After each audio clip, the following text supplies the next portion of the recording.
Hello, this is Galen Martling.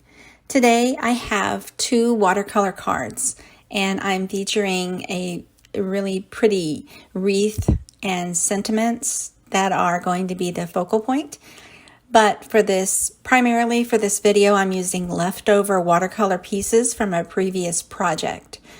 And I will link that project in the comments if you want to see how I did the background watercolor.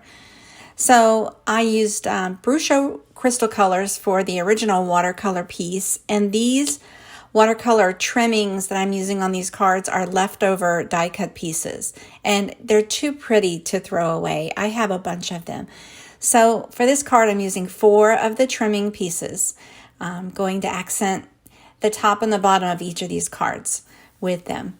So for the stamping, for this card, I have Woodland Wreath by Unity, and these are beautiful stamps. This delicate wreath is so pretty. It comes with a few different sentiments that you can use in here. I needed a birthday card, so one of them is birthday, and the other one is like a celebration. Any celebration event it would work for. And so I'm using watercolor for this as well. I'm using Zig Clean Color Real Brush Marker pens for the color, but I'm using wet on dry technique. So I am not adding any additional water to blend these. I'm just using 3 of each shade to sort of add accents. So this is a watercolor. Water is built into these pens, and I just added it to a thick cardstock for the stamp from the stamping. So you stamp with waterproof ink, and you go ahead and add touches of watercolor there along the flowers and for the leaves.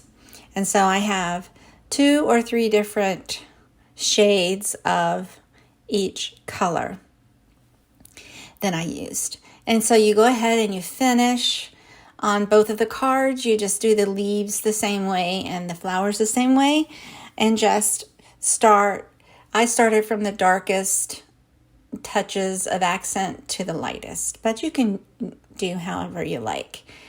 Again, any focal point stamp would be great for this technique. The technique really is just using your leftover pieces, especially from watercolor, because I don't think there's any bad leftover pieces in watercolor. You can use them for so many ways. It doesn't have to be in this shape either. It could be just a strip, just a paper trimmed strip along the edge that will give just as pretty of an effect.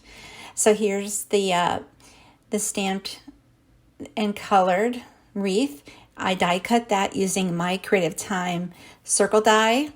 And I am now just adding some foam tape, some really thin foam tape behind the circles there.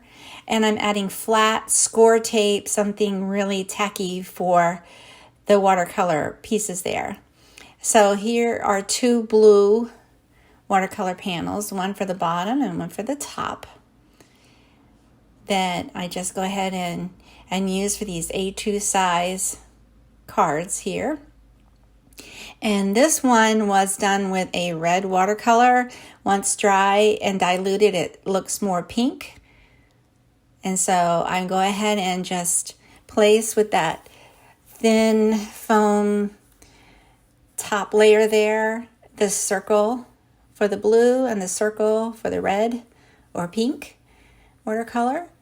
And there you go, it's finished. It's so easy to do. Give it a try. I'd love to see you reuse your watercolor scraps.